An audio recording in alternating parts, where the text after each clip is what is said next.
In this video, I'm going to show you how to use tablet mode in Windows 11. So this is especially useful if you have a laptop that can kind of flip the keyboard all the way around so you can only see the screen, and it has a touchscreen display. Because if you have those components, this will be quite a handy thing to do. Now, what you have to do to use the tablet mode is to go down here to your search box inside Windows and type in display. Now, when you type in display, you want to go into display settings, and then from here, just scroll down until you see this display orientation button under scale and layout. Over here, you want to click where it says landscape and click on this arrow next to it.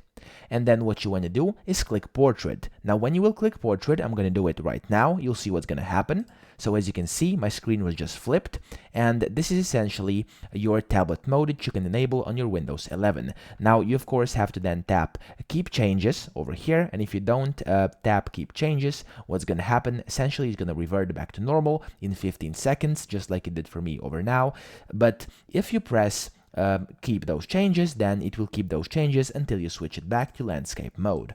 So that's pretty much it. I hope this video helped you out. If it did, please subscribe to the channel and help me out as well.